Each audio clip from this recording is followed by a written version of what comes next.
So you made a tiny mistake at work and now your brain just won't stop playing it. It turns into this whole courtroom where somehow you are the one prosecuting yourself over every word you said, everything you did, basically just looking for the proof that you failed. This whole mental spiral always whispers the same awful verdict. You are not good enough. After hours of this, you don't just feel inadequate, you're completely convinced it's true.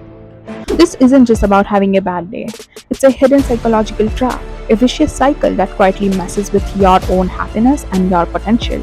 It's a feedback loop where feeling worthless makes you overthink, and all that overthinking just convinces you that you are worthless. So, today we are going to be talking about this whole destructive loop and what keeps it going and the psychology behind it. And most importantly, I want to share some practical evidence based tools that helps you actually break it for good.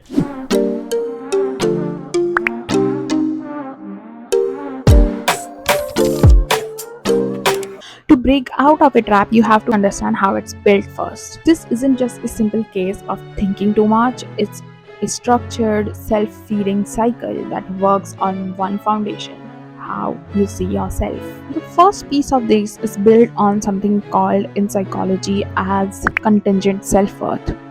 A lot of us think that self worth is very simple, you either have it or you don't, but it's a little more complicated than that. There is stable self worth. That's when you have this deep belief in your core about your values that you have just for being you. And then there is contingent self worth, and that's where the actual trouble begins.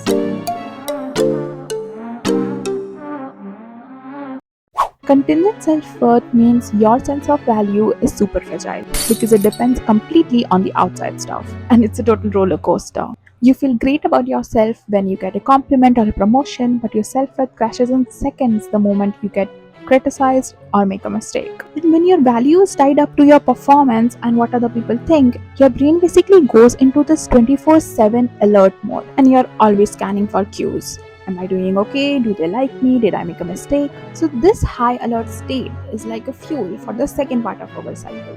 That's the overthinking engine. And the psychological term for it could be rumination, which is basically getting stuck dwelling on these negative patterns and what caused them.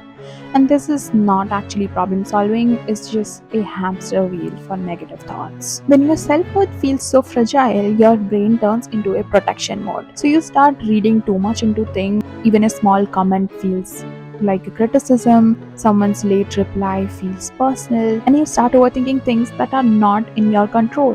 Your brain thinks it's keeping you safe, but actually it's only creating anxiety where there wasn't any. Overthinking also makes you compare who you are to who you think you should be. You replay moments where you felt awkward, and somehow this gap feels huge because there's this belief that if you think about it enough, you're going to fix it. That if you analyze it one more time, it's not going to happen again. But that's the trap. Overthinking doesn't give you clarity, it just keeps you stuck in your own head. This brings us to the final and really damaging part of the loop: the downward spiral. All this overthinking doesn't just feel bad, but it actually eats away all your self worth. Like walking on the same negative path in your mind over and over again. And it almost feels impossible to come out of it. And the research on this is pretty clear. Rumination is one of the leading causes of increased anxiety and depression, and it also erodes self esteem over time. This endless self-criticism has some real-world consequences. You start avoiding challenges because the fear of failure is too much, which stops you from having the very experiences that could help you build real confidence. You might find yourself constantly needing reassurances from others, asking things like, "Did I do okay? Are you sure I was looking good? Are you sure you're not mad at me?" And even when you get that reassurance, relief is temporary because your worth is contingent. You might even start to doubt if that praise was genuine, which can also put a strain in your relationships. This whole process reinforces the original belief that you're not good enough, starting the cycle all over again, this time from an even lower point.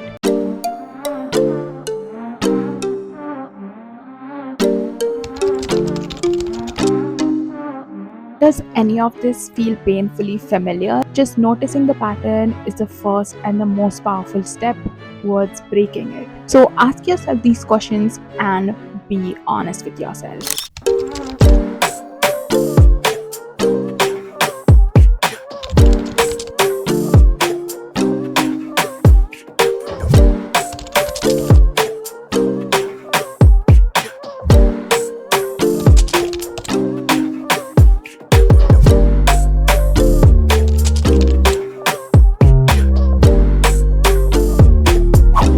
If you answered yes to any of these questions, just know that you're not broken, you're just simply stuck in this well known psychological loop. And the good news is, since we now know how this whole loop is built, we can take it apart one by one. Let's talk about how to build our way out.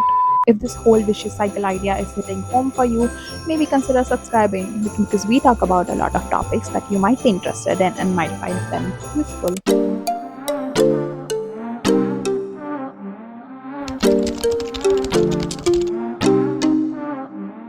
Now, the way out of this isn't just to stop overthinking. Real goal is to create this new and healthier loop, a virtuous cycle. And this isn't about fighting your mind, it's about changing your relationship with your thought and building a source of self-worth that no one can take away from you. This new path is built on three core pillars: action, awareness, and self-compassion. Now, the first pillar is action to build actual self-worth.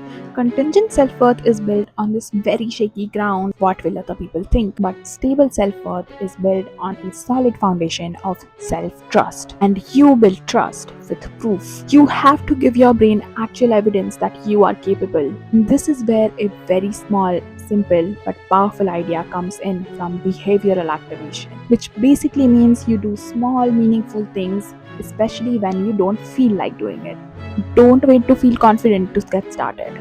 Action has to come first and confidence will follow. So instead of a huge and scary goal like getting a job, start with a tiny promise to yourself like, I will spend 15 minutes today updating my resume. And when you keep that promise, you're sending data to your brain that says, hey, I am a person who follows through. And every time you keep a promise, no matter how small, you are casting a vote for a new identity. And when these small wins add up, building real self-worth that is not dependent on anyone else's opinion.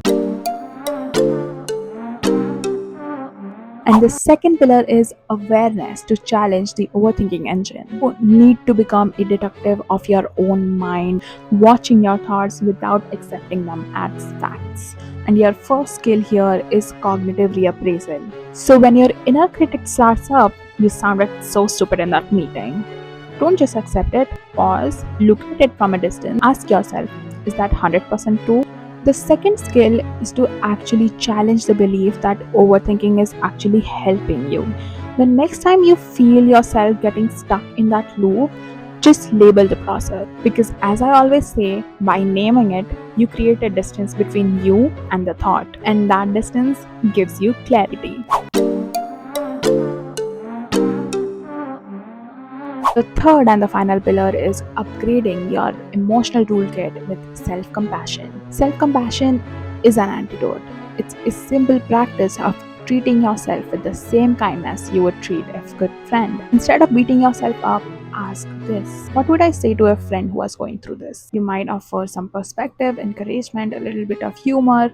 You deserve that same grace. Self-compassion is not about making excuses, it's about giving yourself the safety that you need to grow. It's understanding that messing up, questioning your self-worth, all a part of being human. The goal is not to silence this inner critic, it's to grow a wiser and a warmer inner voice that can soothe it. This compassionate voice breaks the link between making a mistake and your worth. Then a mistake just becomes an experience to learn from and not a verdict on your character.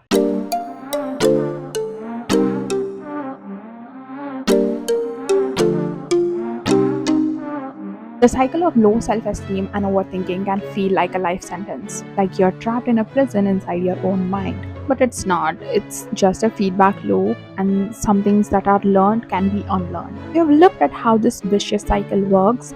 A fragile self-worth makes you overanalyze everything, and that overanalyzing then makes you question about yourself and makes you feel like you're not good enough. But we have also laid out a blueprint for a new virtuous cycle. It starts with building small actions to build a stable sense of self-worth. It continues developing the awareness to challenge and question and reframe your thoughts. It's all held together by a gentle and powerful practice of self-compassion. This isn't an overnight fix, it's a skill, just like learning an instrument, it takes patience and practice. Every time you choose a small action over avoidance, every time you question that negative pattern, every time you offer yourself a new kind word, you are paving a new road. You are reclaiming your mind and remembering a fundamental truth that your worth is not something that you have to earn. Stable and it is yours to claim. So, what is that small action that you are going to do this week that will help you build your self worth? Share it in the comments below. Your journey might be the new inspiration for someone to start their own. And if this video was helpful, consider subscribing and turn on the notifications for more videos on psychology for better life.